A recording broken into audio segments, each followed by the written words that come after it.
All right, let's just dive right in. Today, we're digging into a series of philosophical monologues that wrestle with a pretty heavy question, one that I think a lot of us feel deep down. What if our lives are a story without a plot? We're going to explore why our world so often feels random, directionless, and run by forces that are just way beyond our control. So let's start with a question that really gets right to the heart of it all. The character Hammer asks, is there such a thing here, a story? I do not exactly see any. And that's not just some abstract idea, is it? It's a feeling. That sense that we're just moving through life without a clear narrative arc, without a real beginning, middle, or end to make sense of it all. You know that feeling of being stuck in a loop, like you're just living out a variation on a similar theme day after day? That's what we're really going to try and understand. So to do that, we need to break down three huge, powerful forces that these monologues say are shaping our reality: time, fear, and chaos. First up, let's talk about time. And I don't just mean the ticking of a clock. I mean time as we experience it, this overwhelming, almost oppressive force in our lives. A character called the Assassin gives this absolutely stunning description of it.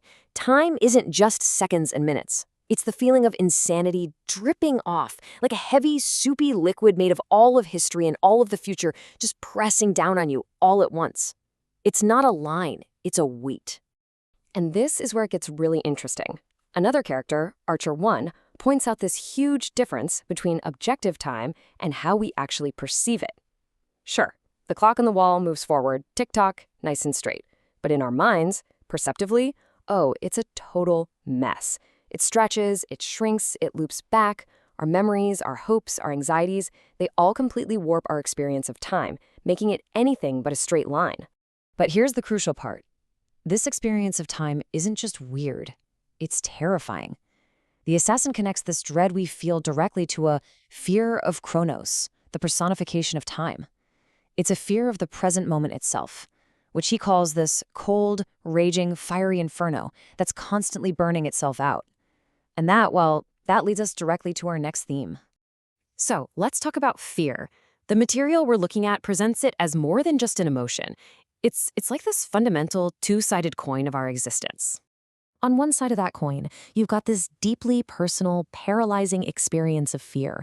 The Assassin calls it an existential wreckage. It's not just being scared of a spider or something.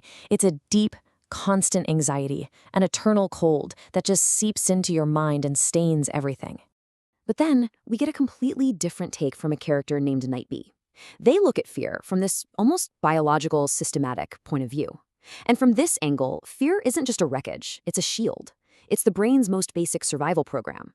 Even when our fear-induced responses seem totally irrational, at their core, they're designed for one thing and one thing only: to keep us alive.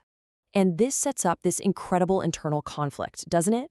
We're caught between these two versions of fear. There's the one that feels like an emotional wreckage, straining us of everything.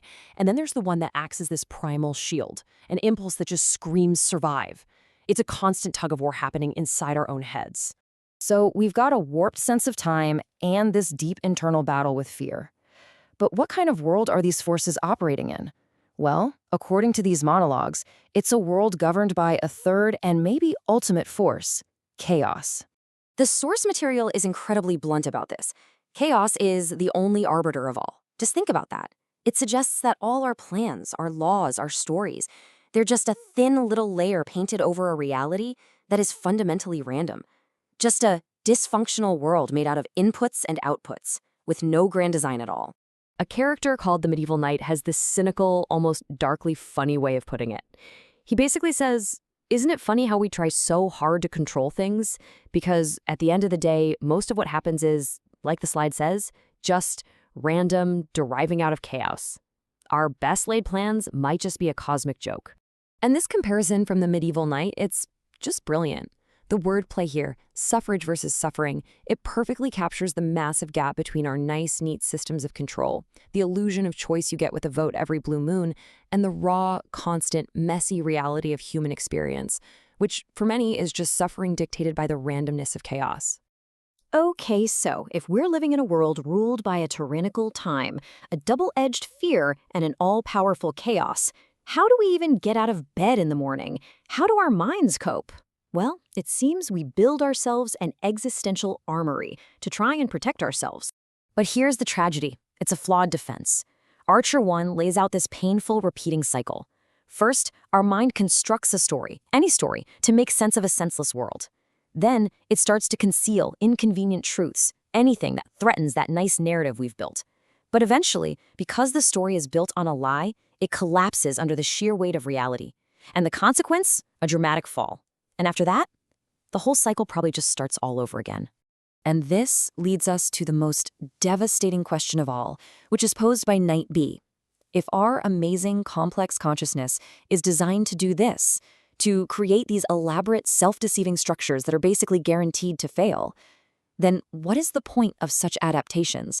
Why did we evolve this ability to be self-aware if all it does is lead us to build and rebuild our own psychological ruins over and over again?